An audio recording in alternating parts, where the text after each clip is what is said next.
Bonjour mes amis, alors comme d'habitude, si vous aimez cette vidéo, pouce levé, like, suivez-moi sur Twitter, faites un commentaire si vous le souhaitez. Et surtout, faites parler de mon canal YouTube autour de vous. C'est toujours sympathique et ça peut être utile. Alors aujourd'hui, je vais vous parler d'un thème qui est très proche de celui que j'avais évoqué lors de mon épisode 24 sur les universités américaines et leur financement et les dettes des étudiants.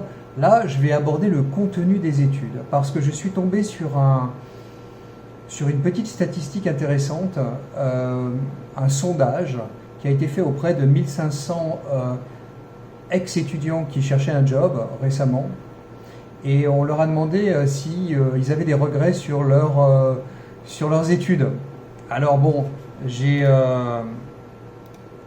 alors c'est assez intéressant parce que en fait il y a une liste, je viens juste de l'avoir sous les yeux, et c'est une liste assez intéressante.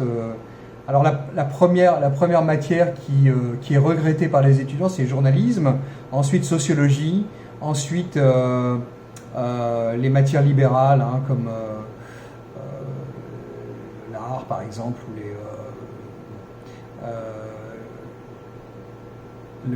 communication, éducation. C'est étrange parce que l'éducation, il y a toujours un manque de profs, etc. Marketing management,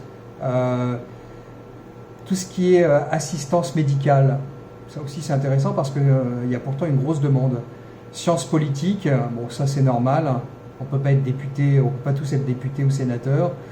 Biologie, alors ça s'explique par le fait que les gens qui veulent faire biologie veulent être médecins, mais comme ils ratent le concours d'entrée pour entrer en fac de médecine, ils sont déçus. Et on peut rien faire avec ça. Et sinon c'est l'anglais ou la littérature, bon ça aussi ça sert pas à grand chose, sauf si on veut devenir prof. Bon, donc c'est un échantillon. Évidemment, il y a des gens qui vont me dire « Mais moi j'ai beaucoup aimé mes études de sociologie ou mes études de marketing, etc. etc. » Oui, bien sûr, mais c'est pas significatif, c'est juste un sondage auprès de 1500 personnes. Donc ça ne veut pas dire que on a sondé la totalité des étudiants qui ont fait journalisme, sociologie, etc. Non, ce qui est intéressant, c'est de voir comment les Américains analysent leurs propres erreurs, en fait, et confrontent leurs études avec leur employabilité sur le marché du travail américain. Et c'est ça qui est intéressant. Alors, on peut effectivement critiquer la façon dont les universités placent leurs étudiants, et ça c'est un vecteur très intéressant d'analyse. C'est-à-dire, on mesure l'efficacité des études et donc la réputation d'une université. Pour moi, c'est ma façon d'analyser les choses, à la capacité qu'ont les universités à placer leurs étudiants, quelle que soit la matière qu'ils ont étudiée au sein de cette université. Et ça, c'est quelque chose que les étudiants ne comprennent pas quand ils s'engagent dans des études universitaires. Alors, ils prennent des études parce que ça leur plaît, ou parce que c'est réputé dans un certain milieu, etc., ou parce que c'est une université prestigieuse, mais ça ne veut rien dire. Ce qui compte, c'est la capacité qu'a l'université à placer ses étudiants. Bon. Et donc, d'où l'erreur d'analyse de base de tous ces étudiants qui regrettent d'avoir fait des études comme ça. Alors, personnellement, je ne juge pas, il ne s'agit pas de juger est-ce que le journalisme c'est bidon, la sociologie c'est bidon, etc. C'est pas l'objectif de cette vidéo. D'ailleurs, c'est pas mon objectif même tout court. Je n'ai pas à juger des choix des gens. Chacun est libre de faire ce qu'il veut. Maintenant, il faut effectivement payer les conséquences de ses choix, et ça j'en ai parlé dans l'épisode 24. Non, là ce que je veux dire c'est pourquoi les étudiants font des erreurs d'orientation, parce que c'est ça en fait l'objectif. Alors souvent ce sont des élèves qui sont mal orientés au niveau du lycée, on leur a pas donné les clés nécessaires pour comprendre que une matière comme la sociologie n'est pas forcément productive sur le marché du travail, mais c'est intellectuellement très intéressant. Bon, alors évidemment, il faut dire toute la vérité. Et donc les conseillers d'orientation dans les lycées américains ne sont pas forcément très très bons là-dessus. Deuxième erreur, c'est leur milieu familial. Bon, alors c'est souvent des étudiants qui n'ont pas eu la possibilité de parler à des gens qui ont déjà fait des études supérieures. Donc, logiquement, je parle de gens qui sont ce qu'on appelle des primo-accédants aux études universitaires. Ils n'ont pas de parents qui sont allés à l'université, ils n'ont pas de frères et sœurs qui sont allés à l'université. Donc, ils se retrouvent tout seuls. Et bon, ils prennent des études qui leur paraissent sympathiques ou intéressantes parce qu'ils ont eu un prof au lycée qui était plus ou moins intéressant dans tel ou tel domaine. Bon. Troisièmement, c'est l'influence de la culture américaine sur ces études. Bon. Journalisme, il y a plein de séries télévisées sur les journalistes, le Watergate, oui, des journalistes très, très courageux qui ont fait des reportages, qui ont influencé l'histoire américaine. Bon, tout ça, évidemment, c'est du passé, c'est une élite, c'est quelques journalistes qui peuvent faire ça, c'est pas tous les journalistes. En plus, les médias et la presse en général, hein, je prends cet exemple, sont en difficulté financière depuis très longtemps. Donc évidemment, c'est pas des secteurs porteurs d'emploi. Bon.